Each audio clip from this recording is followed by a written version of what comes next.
অত্যন্ত দুঃখের শান্তি বলতে চাই, দীর্ঘদিন যাবৎ এই বাংলাদেশ আমাদের যে টার্গেট নিয়ে আমরা মুক্তিযুদ্ধ করেছিলাম, সেই টার্গেটকে, সেই উদ্দেশ্যকে আমরা সফল করতে পারিনি।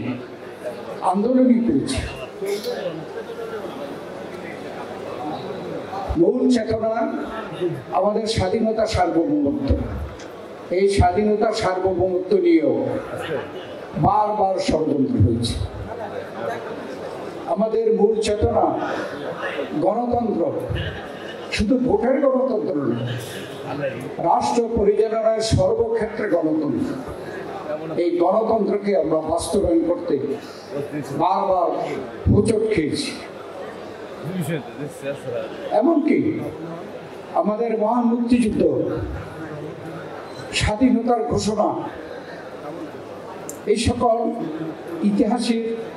ঐতিহাসিক ঘটনাবলীও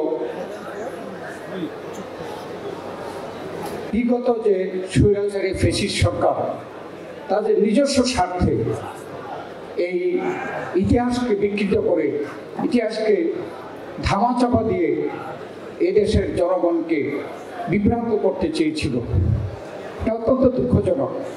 এখানে সম্মানিত আলোচকবৃন্দ বলেছেন, কিভাবে শহীদ প্রেসিডেন্ট জিয়াউর রহমানকে, এদেশের স্বাধীনতার ঘোষক, এটা কিভাবে অস্বীকার করেন? কোনো অস্বীকার করার যোগান নেই। তেমনি ভাবে পরবর্তী ইতিহাস কেন 7ই নভেম্বর আসলো বাংলাদেশে, সিপাহী জনতার বিপ্লব, এটা আপনারা ভুলিয়ে দিতে চান? কেন?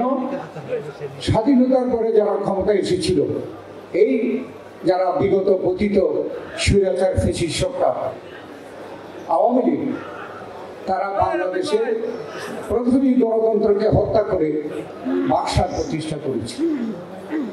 আর এই 7ই নভেম্বরে সিপাহী জনতার বিপ্লবের মাধ্যমে শহীদ প্রেসিডেন্ট জিয়াউর রহমানকে এই বাংলাদেশে ক্ষমতায় বসিয়ে শহীদ জিয়াউর রহমানকে সুযোগ করে দিয়েছিলেন তিনি সেই বাকশাল বাতিল করে এই দেশে বহুদলীয় গণতন্ত্র প্রতিষ্ঠা করেন। শহীদ প্রেসিডেন্ট জিয়াউর রহমান 19 দফা কর্মসূচি দিয়ে এদেশে তিনি গণতন্ত্র পুনঃপ্রতিষ্ঠা,